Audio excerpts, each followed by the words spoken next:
48,000 કરોડનું કૌભાંડ થાય તે પહેલા જ ફૂટી ગયું છે ભાંડું। રિઝર્વ બેંકમાં જમા રૂપિયા 48,000 કરોડને છોડાવવા તોતિંગ રકમનું કમિશન આપવાની લાલચે ઠગાઈનો પ્રયત્ન કરનાર 2 આરોપી પોલીસે પકડી પાડ્યા છે। આ ઘટના છે ખંભાળિયાના બછલાબારા ગામમાં રહેતા એક શખ્સના રૂપિયા 48,000 કરોડ રિઝર્વ બેંકમાં જમા હોવાનું કહ્યું હતું।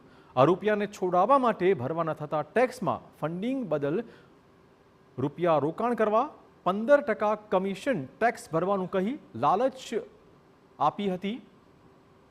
આરોપીઓએ રૂપિયા 48,000 કરોડ જમા રકમને છોડાવવા માટે ટેક્સ ભરનારને ચોક્કસ ટકાવારીનો હિસ્સો આપશે તેવી લાલચ આપી હતી અને મીટિંગ ગોઠવાઈ હતી।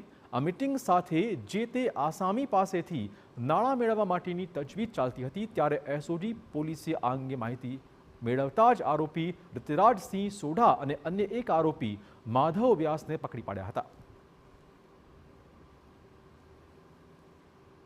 એ લોકો જેટલા પણ ભોગ બનાવે એના સાથે કમિશન લઈને એક મીટિંગ ગોઠવતા હશે। પછી એને ખબર જ હતી કે કોઈ એટલું મોટો અમાઉન્ટ તો ભરશે નહીં, બટ એના સાથે ઘણા લોકો સાથે એવી રીતે એને ચીટિંગ કરી હતી। એમાં અમને અત્યાર સુધીમાં 2 આરોપીને અટક કરી લીધું છે અને બીજા માટે પણ અત્યારે અમારી કાર્યવાહી ચાલુ છે।